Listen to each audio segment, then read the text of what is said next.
Am I on? Oh, good. Hi. Welcome back, viewers, to the Car Doctor channel. We've got this 02 Tahoe, customer complaint of a hard starting condition during cold starts, intermittent problem most of the time when the vehicle is cold, it's sat overnight, or for a few hours, it's like it's flooded.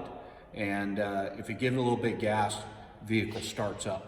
I did check the codes real quick before I pulled it in, and also check some data. So I have some suspicions, but let's take a look at the scan to them. We'll go over what we see.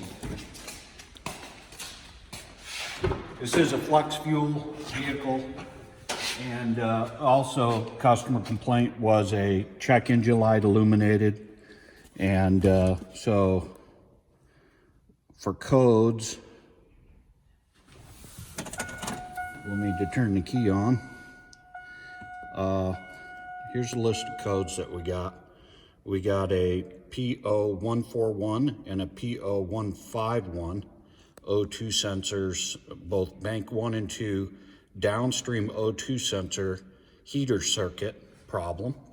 And we have a P0172, P0175, a P0175 fuel composition circuit, and looks like we got a P0332 knock sensor 2 signal short. My guess is that that is not going to be related to this problem, but hard to say yet. But the one thing I did do was, while it was still cold before I started it, I looked at the data, and here's one thing I did see. And I've since started it and drove it in, and it's changed, but my fuel alcohol was running at 50. Now it's at 0. And it did start up and run rough, and then it cleared up. There's also a small amount there's a bit of carbon in the tailpipe, so all things indicative of a rich running condition during cold start. I did recently replace a mass airflow meter. It did have a code P0101 previously. This is a while back, and that was resolved with the mass, which was bad. So anyway, I thought this would be a good video since I saw that fuel alcohol content was up, and we don't have alcohol. So let's take a quick look under the hood, show you some common things to look for.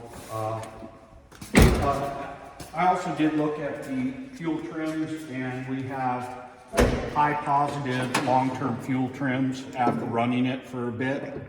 Not sure what's going on there. This definitely are prone to leaky intake manifold gaskets, allowing air to enter.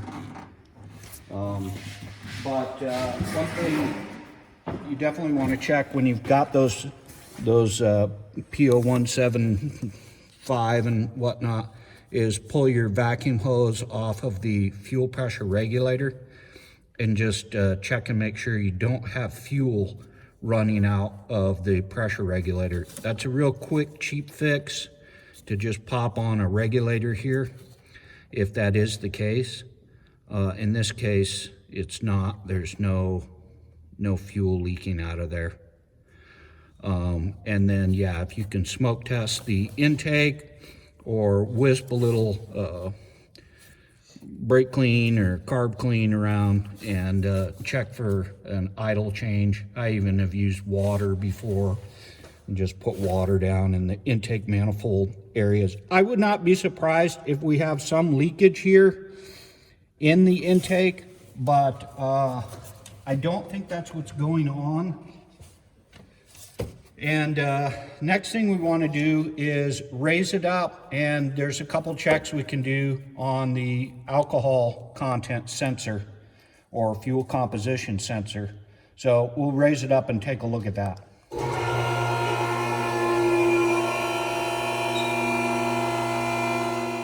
Okay, the fuel composition sensor is up just behind cross member here at the transfer case on the driver's side. And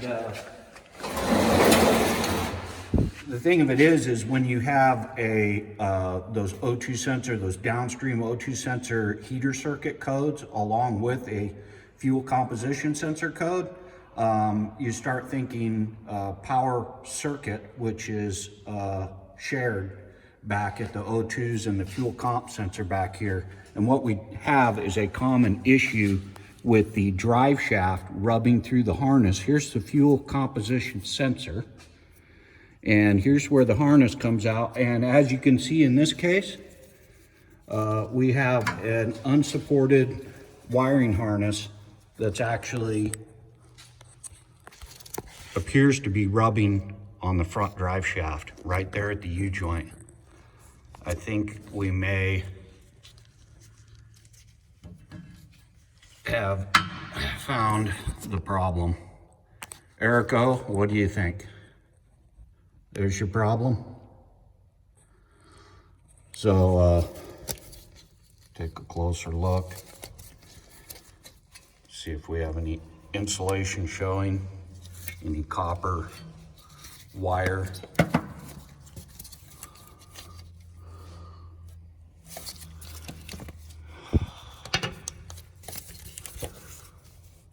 Oh boy, we have some bare copper.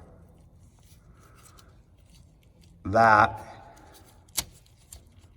is non-conducive to voltage. We have several wires that are chewed all the way bare past the insulators and grounding out the circuit.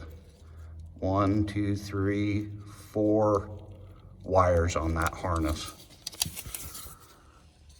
So looks like somebody's done the T-case at one point, and try to get a better focus here. Didn't get the wire supported properly. So I'm gonna pull some covering off. I think I'm gonna drop that front drive shaft so we can get a better look and make sure that's what's going on. I may have misspoke. I don't know that they share a power supply circuit, but they do share the same harness. And you can see here I have at least 4 wires that are ground down to bare copper, maybe more. And one of them includes the heater circuit power supply to the downstream O2, and then we have a couple of the wires to the fuel composition sensor, which again is up here. You see the lines going to it. Got the drive shaft removed to ease in access and repair of the wires, and then we'll just support it probably up over there. And here's one of the original supports that was not used to hold it up out of the drive shaft. So we'll get it properly supported and repaired and pump this thing down the road. I also have a burnt fuse, the ECM1 fuse in the underhood block. 15 amp fuse is burnt, more than likely as a result of the see where this is, of the short. So check all your fuses as well. So I had a pretty high long-term fuel trims before. They're just at the edge. I'm guessing as it warms up here, they keep dropping. I'm guessing the intake gaskets, which haven't been done anytime recently, are probably due for changing, and I'm gonna suggest looking into that. But everything else looks good. O2s are working properly. And it was obvious that the heater circuit is good now. We've got voltage on the heater circuits and they're operating properly. I think we're pretty solid on that. So got a pretty good feeling about this one. Anyway, I hope this video was helpful. I really appreciate you watching, and I will catch you next time. If you're new here, please subscribe. I really appreciate the views and the likes, and we'll talk to you next time. Take care.